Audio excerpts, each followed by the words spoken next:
Understanding the four stages of bid is a must if you're going to stand a chance at winning contracts. Most people overlook it and discover it too late. If you want to win, you need to master the flow. I'm going to show you exactly how to do that today, step by step. I'm Derek James. I've been in the federal space since 2013, and since then, I've won 32 contracts worth over $15 million for small businesses. Since 2019, I've helped my students secure over $75 million in contracts.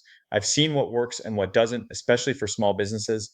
Before we dive into stage one, head over to learngovcon.net to keep learning for free at your own pace. Let's get started with the official system, sam.gov. Stage one is the sources sought notice. This is the government's way of doing market research to see who is actually out there. At this stage, you don't need a proposal or pricing. The government is just asking questions to understand the market's capabilities. Typically, you'll provide a tailored capability statement. You need to answer their specific technical questions directly and professionally. Is it mandatory? No, but it is vital. This is where you help the government decide if they should set the contract aside for your specific category. If you don't respond, you're invisible. Responding shows the government there's enough competition to set the bid aside for small businesses like yours. Here are the do's for stage one. First, answer every single question they ask. Don't skip anything, no matter how small it seems. Second, customize your response. Use the government's own language and keywords from the notice to show you truly understand the requirement. Now for the don'ts. Do not provide pricing. If you do, it shows you don't understand the process and can actually disqualify you from being taken seriously. Don't use a generic one-size-fits-all capability statement. The government can smell a template a mile away.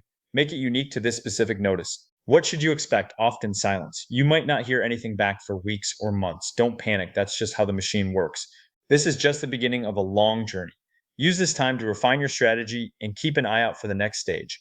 Stage two is the pre-solicitation notice. This is more of an FYI notice than anything, but it's a critical alert for your team. Contracting officers use this to notify the public of an upcoming solicitation. They'll often thank the people who responded in stage one. This is also where they'll announce the set aside designation. If your stage one response was effective, you might see your category listed here. Stage two is where you'll get info on upcoming industry days, site visits, and the anticipated date for the official solicitation drop. If there's an industry day or site visit, go. It's your chance to see the requirement up close and network with potential partners. Your stage two dues: register for those site visits immediately. They fill up fast, and you don't want to miss the boots on the ground intel. Always review any draft solicitations provided. This is your chance to catch errors or impossible requirements and ask questions before it's final. The biggest don't wait for the final solicitation to start your work. If you wait until then, you're already behind the competition. Don't ignore the feedback or changes mentioned in the pre-solicitation. If the government changes the scope, you need to pivot your strategy now. Expect more clarity. You'll start to see exactly what the government wants. You'll also see who your competition might be at those site visits. Pay attention to who else is showing up. Are they big players or other small businesses? This helps you decide if you need to team up. Stage three is the solicitation stage. This is the main event. It is the only stage where you can actually bid and win federal contracts. This is the only phase where contracting officers accept official technical proposals and pricing packages. Everything else has been preparation. Maximize your search accuracy on sam.gov. Be sure to look for both solicitations and combined synopsis solicitations to see every opportunity. Everything you did in stage one and two, the market research and the site visits, was to make sure you were ready for this exact moment. You need to balance a perfect technical response with competitive pricing. One without the other won't get you the contract. The biggest do for stage three: follow instructions L and M to the letter. This is where the government tells you exactly how to submit and how they'll grade you. Check every checkbox. If they ask for a specific font size or page limit, adhere to it. Small errors here lead to instant disqualification. Stage three don'ts: never, ever submit late. A late proposal is a dead proposal. Aim to submit at least 24 hours before the deadline. Don't make assumptions about the requirement. If something is unclear, use the Q and A period to get an official answer in writing. Expect high pressure. This is a lot of work in a short amount of time. You need a dedicated team or a very disciplined schedule to get this right. You'll likely be working right up to the deadline. Stay organized and keep your technical and pricing teams in constant communication. Finally, we have stage four, the award stage. This is when the winner is publicly posted. Whether you win or lose, your actions here are critical. Upon notification, you have a very short 72-hour window to request feedback or a formal proposal debrief. This is non-negotiable. Request that debrief even if you win. You need to know what the government liked and what they didn't so you can replicate your success. Ask meaningful questions during the debrief. Where did you place? Were you the runner-up? Knowing you were second versus 10th changes everything. If you were the runner-up, you're close. If you were 10th, you might need a total overhaul of your proposal process.